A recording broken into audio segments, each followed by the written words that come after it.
Today's podcast is brought to you by Audible. Get a free audiobook download and a 30-day free trial at www.audibletrial.com/historyfangirl. Over 180,000 titles to choose from for your iPhone, Kindle, Android, or MP3 player.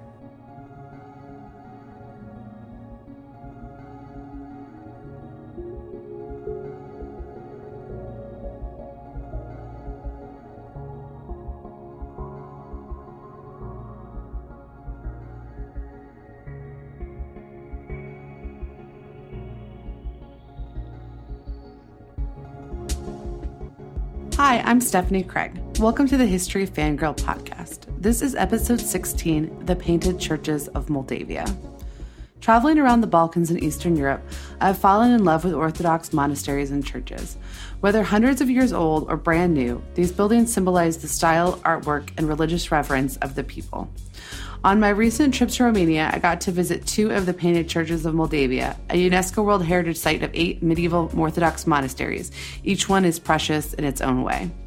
The crown jewel of these monasteries is Voronet, honored as the Sistine Chapel of the East for its immaculate painting of the Last Judgment. My guest is Ciprian Slemko, the owner of the tour company Hello Bucovina.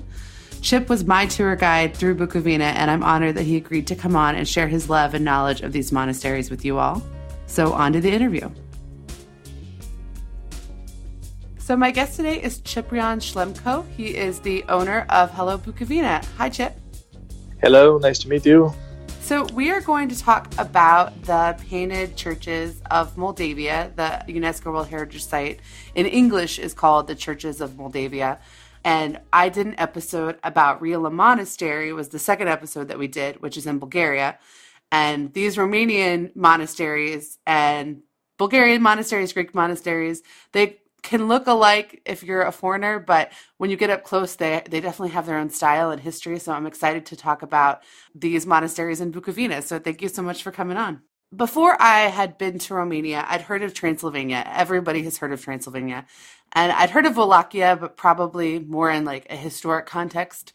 But I had not heard of Bucovina before. So why don't you tell everyone where Bucovina is and a little bit about what makes it different than like Transylvania or other parts of Romania.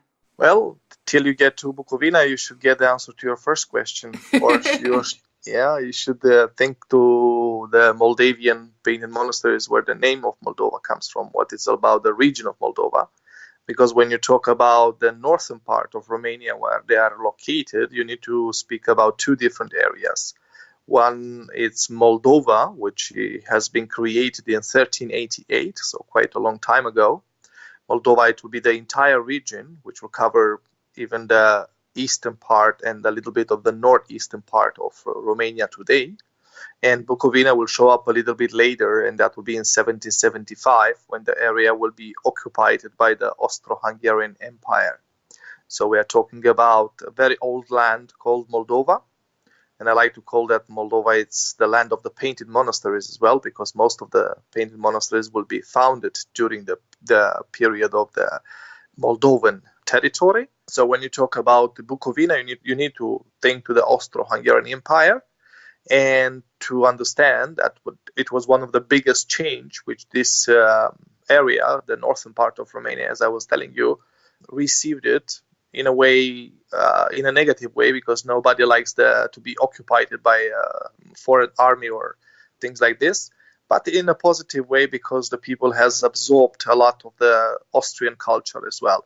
Basically, 70-80% of the infusion will be the Austrian culture. So as I said before, and I will explain you a little bit about the culture, is the thing that when Bucovina was created, it became as well a duchy in 1884, which made this region very important for the Austro-Hungarian Empire. So in this way, we're talking about the commercial area, we're talking about educational area, because new schools will show up, new universities will show up, and in the same time, of course, economically speaking, the area developed absolutely beautiful. But in the same time, you need to take in consideration that on this land, the Moldovan land, for hundreds or even thousands a year, we had few ethnical groups living together. And we are talking about 13, 14 of them, which still today they are living in peace. But these ethnical groups, I think they have remarked themselves a little bit more during the Bucovinian period. And by the way, we should translate what Bucovina means. I'm talking about the German word called Buchenland, and that would be the land of the beech trees. 64% of this territory, or the north and northeast part of Romania, will be covered by forest. And I'm talking mainly beech trees and pine trees. Maybe today will be more pine trees, but we still have the beautiful beech trees. Now, when we talk about Moldova, and the reason the UNESCO World Heritage Site is called Moldavia is, I believe, that the Romanian parts of Moldova, the part that wasn't taken and made a separate country, are referred to sometimes by Westerners as Moldavia. But in the country, do you guys ever use the word Moldavia? No, we never use the word Moldavia, and actually the only word we use is Moldova. And Moldavia, it's actually a translation and nothing else. And I don't think it will make the difference between the region of Moldova and Republic of Moldova, which indeed today is a separate country. Unfortunately, that region was stolen from us in 1939 after the Ribbentrop-Molotov Pact. But basically, we are talking just about a translation, nothing else. That was one of the things that actually surprised me, because before I met you in Romania, I'd been to Romania and Moldova before. Mm-hmm. And most Moldovans actually had the opportunity to get Romanian passports because most are ethnic Romanians, correct? That is correct, and everybody who can prove that will have Romanian blood will automatically get back what actually they earned by birth, the Romanian citizenship. Today there are about 700,000 Moldovans, which has double citizenship. That would be Moldovan and Romanian. So let's talk a little bit about these churches. So why don't you tell listeners a little bit about what the 8 churches are, and then we'll focus on some of the most important ones. Well, the 8 churches we are talking about, which are under World Heritage Protection, UNESCO, of course, basically are painted churches, interior in the inside and also outside, with Byzantine frescoes. But of course, they are made it a little bit different than the original Byzantine frescoes, which we shall find in Constantinople or in other places. We would like to say this is a kind of Byzantine Moldovan frescoes. So we are talking about basically stories of the Bible painted in the entire church. I like to call it a combination between the Old Testament and the New Testament. In this way, people could actually understand the Bible a little bit better. Let's take in consideration that people in the Middle Age period couldn't read and write, so the education level was not very high, so the most educated person of the community generally was the priest. The story of the painted monastery starts very interesting with a Moldovan prince named Petru Rares, which was son of the greatest king we had in our history, and that was Stephen the Great, actually, who was Prince of Moldavia between 1457 and 1504. His son will see, let's say, the legend says that he saw a very beautiful church in Florence, in Italy. Being so impressed of the fresco he saw there, he's asking the royal painter or the court painter to do something unique and to do something to help the people to understand the Bible a little bit better. So in this way, I think one of the first painted monasteries will appear. Of course, the princes, generally, they had money, they had the free labor, they could afford actually to build these churches. So generally, they were building these churches just to worship, first of all, and also to be grateful to the divinity in the moment when they were winning a battle against the invaders, such as the Ottomans or the Tatars or the Poles or other nations which invade us during the Middle Age period. Of course, if you are thinking to the 8 churches which we have in this area in about 250 kilometers. I'm talking about a territory of 250 kilometers, which can be created actually in a circle, and you can actually see all of them in a few days. If you are talking about all of them, I would like to tell you that nobody planned to have 2, 3, 5, 6, or 10. It was everything about how much money you had. It was what was the status, what kind of family you had. Let's take in consideration that Stephen the Great, for example, he built 37 up to 40 churches during his rulership, but he never painted these churches outside. And why is that? Because first of all, he had no time. Almost every 6 months he had a war against the Ottomans. And second of all, the idea of painting these churches outside didn't show up. If you go to the eastern part of Moldova, why we don't have painted churches there? Because let's say the right painters couldn't be found because there were very few painters. And in the same time, some of the territories were splitted between several of princes. So that's why we have the biggest concentration of painted churches here in the north part of Romania. Because it was held by one king for a relatively peaceful amount of time? Okay. Now, let's talk a little bit more about Stephen the Great, because there are a few historical Stephens in the general region. This isn't Saint Stephen. This is... Okay. No. Okay, so we have our own Saint Stephen. This Stephen the Great, which I'm telling you, it was canonized, actually. It was declared a saint by the Romanian Orthodox Church in 1991. He is buried in the monastery of Putna, it used to be considered Moldovan Jerusalem. Even today, I think we should still keep the name because even if we don't have the original church built by Stephen today, it's still a very, very beautiful church with brand new painting, which is realized on the same style as the painted monasteries are. The point is about Stephen is that about this Stephen the Great, and let me translate for you in Romanian. That would be Ștefan cel Mare. Cel Mare means the Great. He was a regular person. Indeed, he had a noble blood. Yeah, but nobody thought that after hundreds and hundreds of years, because of the numbers of churches he built, even he was married 3 times. Well, I'm talking about 3 interesting marriages, and why is that? Because 2 of them, they were political marriages. As you know, in the Middle Age period, it was a fashion to do this kind of arranged marriages, and unfortunately, both of his wives died very young, so he got married for the 3rd time with a local lady. So Stephen, he was a very religious person, a real Christian. And why is that? Because even his main counselor was actually a monk, and that was Daniel the Hermit. I want to take you to beautiful Voronet, because one of the most impressive monasteries built by Stephen, actually, it is Voronet Monastery, which later it will become the 16th Chapel of the East. And why is that? Because Stephen will build this church to, let's say, as a gift for his main counselor, Daniel the Hermit, who used to live in a stone cave for about 20 years. And unfortunately, it will be painted a little bit later, but fortunately with a very high quality painting. And that was happening in 1547. So much, much later, because 1504, it is the death year of Stephen the Great. Why Voronet will be named the 16th Chapel of the East? Because we're going to find one of the most impressive frescoes from the northern part of Romania, and that will be the Last Judgment fresco. And where on the church is that located? The Voronet Monastery is located near the city of Gura Humorului, which is about 35 kilometers northeast of Suceava, Suceava being the capital of Bucovina today. From Gura Humorului to Voronet, there will be a distance of only 10 kilometers. Yeah, that's where we were based out of, and I really liked the town. I didn't get enough time to explore the town, but it was really, everyone I met there was very, very nice. I don't think I've been in a city where everyone was quite so nice. It was really impressive. Well, all of us were nice, I hope. So in Voronet's monastery, they started painting it in the middle of the 16th century. The artist that was working on it, do we know his name? No, unfortunately, we don't know his name. There is an anonymous painter.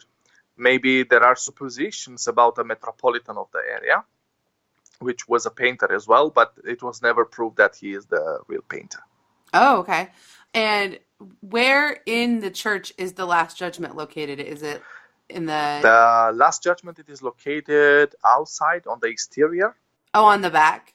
Exactly. Okay. That would be the western part of the church. Please take in consideration that the altar of the Orthodox Church, of the Greek Orthodox Church, and also the Russian Orthodox Church will be always, the position will be east. So opposite with east, we have the west, where we shall find outside, we shall find this beautiful fresco, the Last Judgment. Can I just say that I've probably been to dozens of Orthodox churches, and I've never noticed that they're always in the same direction. Yeah, I feel a lot of people doesn't. I have no sense of direction, so that might be part of it. So that's okay. That's why the guides can make a living as well. Yeah. So Voronet's monastery, after it gets painted, what happens? How does its reputation as the Sistine Chapel of the East grow? Well, the reputation will come in time because let's take in consideration that all the time during the history when there was a protocol of the princes, of course, these churches were shown to the foreigners visiting our country. So already, I think in the 18th century, already we speak about the Sistine Chapel of the East, and that's why, because it was compared with many beautiful basilicas from Western European countries, and there is no such a church to have a full painting of the Last Judgment, so well maintained. And there is the secret, of course, about the colors which they were used. We are talking about natural colors, vegetal colors, created from plants, minerals, rocks, different, of course, mine rocks. And we are talking about, for example, the blue of Voronet, which is very famous worldwide. That's a combination of azurite and lapis lazulis. And in this way, they have created a very bright and strong blue. So I think the colors, the way the paintings are put it all over the place, I think made this monastery famous in time. Of course, we promoted more after the communist period, because in the communist period we had a lot of foreign tourists visiting us, but of course Romania was not promoted abroad with this kind of churches or touristic objectives. So what was the relationship between the Romanian church and the communist government like? Well, it is a subject with which we can debate for weeks and even years, if you like. But I will tell you very simplistic, and I will tell you this something from all my heart without getting into politics. I think the Romanian people stand very well against any regime. And why is that? Because we never lost our faith.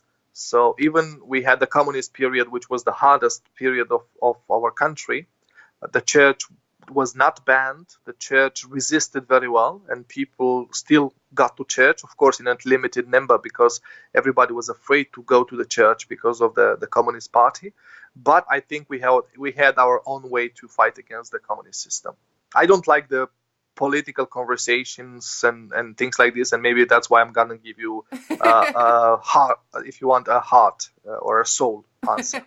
So when we were talking about Rila Monastery, I was interviewing an American, and we were talking about traveling around Bulgaria and Romania. We both noticed that Romanians are a little bit, I would say maybe even a lot more religious than Bulgarians in terms of like devoutness. I don't know if that's true or if that's just my personal observation, but it is something that I noticed. I think faith is the same everywhere. The difference is how the people express it. Oh, interesting. And I think here in Bucovina, we are considered one of the most religious area of Romania. And I think it's a good thing for us, because that's why we have such a quiet area, such a beautiful area, so beautiful people.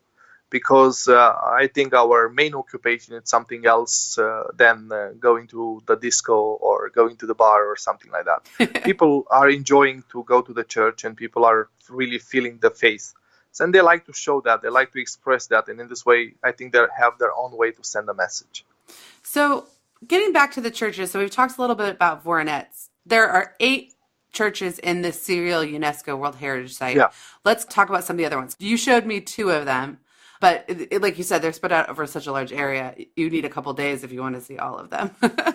I can talk about a tour which we do in one day, because I think the future tourists and the people who listen to this interview, maybe they will say, oh, 8 churches, maybe it's too much, and I'm going to get church stuffed. So I'm going to tell you a little bit of each monastery, which we can do it in one day. 4 monasteries, which I think they're very representative for a day tour or even 2 days tour, and that will be Humor Monastery, Voronet, Moldovica, and Sucevica. So I'm going to take these 4 as an example. Okay. Yeah, and we won't, let's say, fill in too much information, and people will not understand what it's all about. If you take Humor, for example, you're going to get an incursion of the 16th century of time of Petru Rares, son of Stephen the Great, which actually invented this style of painting. And there you're going to start with the Old Testament, which you shall find it on the altar. Through the prophets, they will be there. After that, with the apostles, which will give you the signification of the New Testament. And after that, immediately you're going to see a beautiful story of the prodigal son, a story of the prayer of Annunciation, calendar, Passion of Christ, and many other stories. And that will be for humor, and of course, the predominant color, which is red brick. You need to know that every painted monastery will have a predominant color. After that, you're going to jump to Voronet, which already I was telling you about this amazing blue, the Last Judgment. But let's not forget about the genealogical tree of Jesse, which will show you the family of Christ. And the porch, the entrance to the church, which has 365 images painted there. And that will be the Orthodox calendar. And of course, definitely the people which will go there and will have a specialized guide, definitely they will understand, and they can learn how to read a painted calendar, because we had also the limitation of time. We've been very educated even in the Middle Age period. After that, if you jump to Moldovica Monastery, already you are going to the yellow of Moldovica, and you're going to see the beautiful siege of Constantinople from 1453, but also the one from the 626. But there you can understand the fight between the non-believers and the Christians, and we'll show you as well the power of the divinity. But let's not forget that in Moldovica you're going to see also the philosophers, and people will ask themselves, how come the philosophers are painted on a church? Well, Plato will be there with a coffin on top of his head with a skeleton inside, and he will ask himself what will happen after the person dies. And in a certain point, actually, Plato will admit there is life after death. In a very indirect way, there is the acceptance of the divinity. And you are going to Sucevica Monastery, which already the color will be different, the green of Sucevica. And there you're going to see the beautiful Jacob's ladder. The Jacob's ladder will show you what means the people life and what they should do during their lifetime, because on this ladder there will be 30 steps, which are representing actually 30 borders, which we should pass before we go to the paradise. And of course, I always take as an example an easy one, the sin of pride, because prideness, it's considered a sin. And in this way, people will understand a little bit, connecting the sin of pride with life of the beginner of what we call today monastic life, and that would be Saint Pahomia the Great. You see, in this way, representing you a little bit about these four monasteries, I gave you the idea of every monastery having something specific.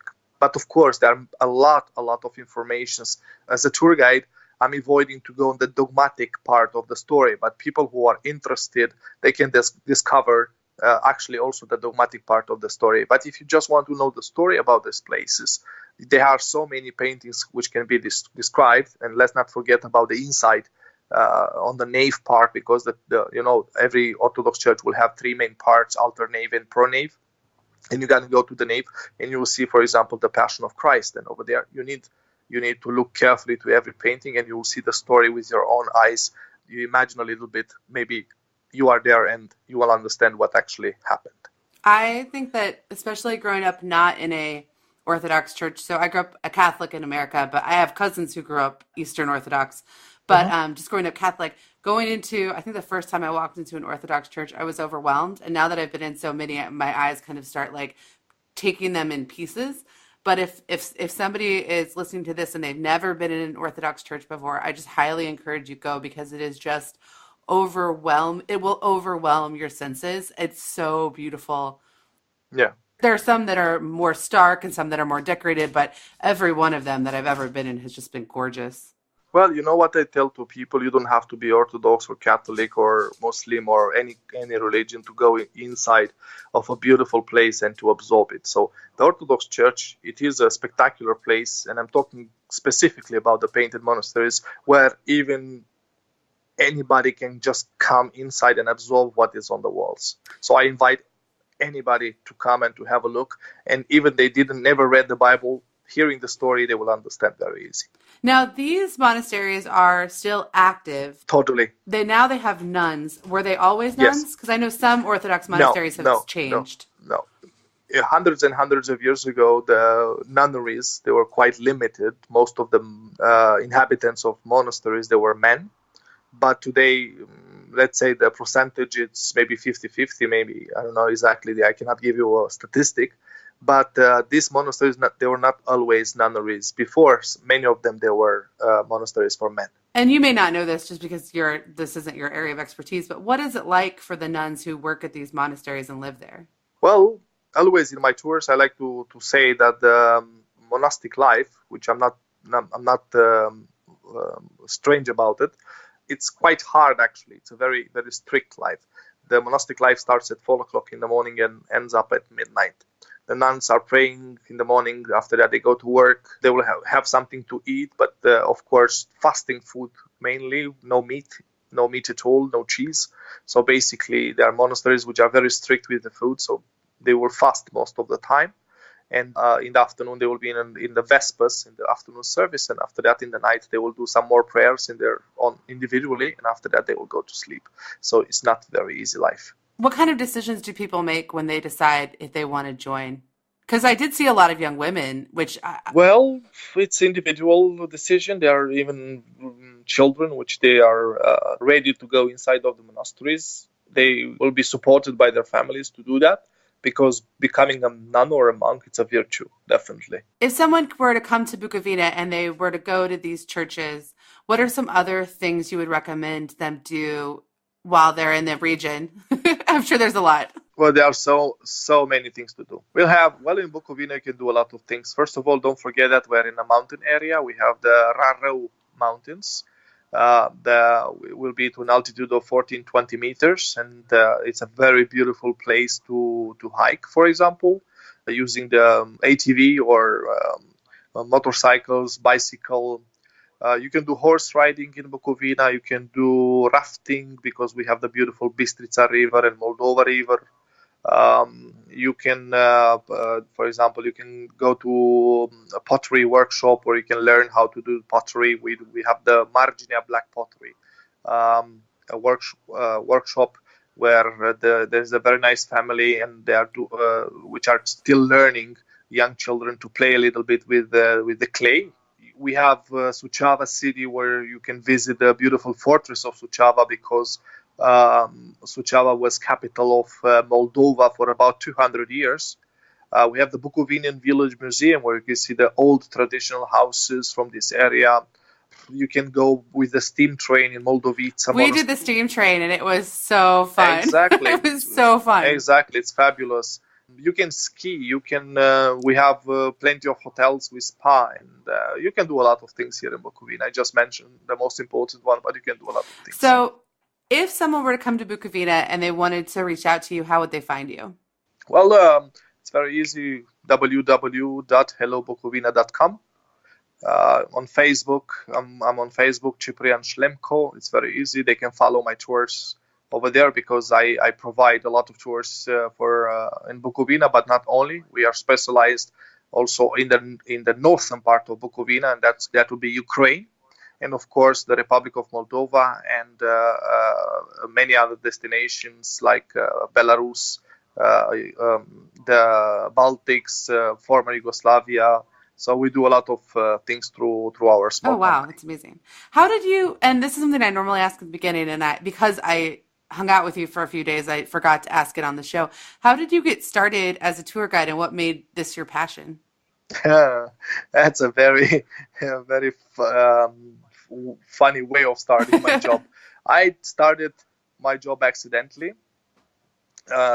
Honestly, I never thought that I would do tourism. About 18 years ago, I remember that I leaded an Italian lady in 1997 around the city of Suceava, and I said, okay, I think I like that, and why not trying this? So I saw a travel agency here in Suceava which was providing tours to the painted monasteries, and said I would like to go and see what it's all about, and I really enjoyed it, and that's the way I started. So thank you so much for coming on the show. Is there anything that we missed that you would want someone to know before they come to Bucovina or before they decide to visit the monasteries? Well, they should know that Romania is an absolutely safe country. It's a very, very beautiful country, and they have a lot of things to see. The people should take care of the regular things which they already know in the countries they are traveling. Other than that, we have very good transportation between the cities. We have airports, so logistically speaking, they can manage quite well. So I invite everybody to discover the beautiful Eastern European country called Romania. Well, excellent. Well, thank you so much. And I really appreciate it. I love when I meet people on the road and you agree to come and tell me all the stuff you already told me again so I can share it with other people. So that's very nice of you. Thank you very much. Yeah, thank you so much. Okay. A big hug from beautiful Bucovina then.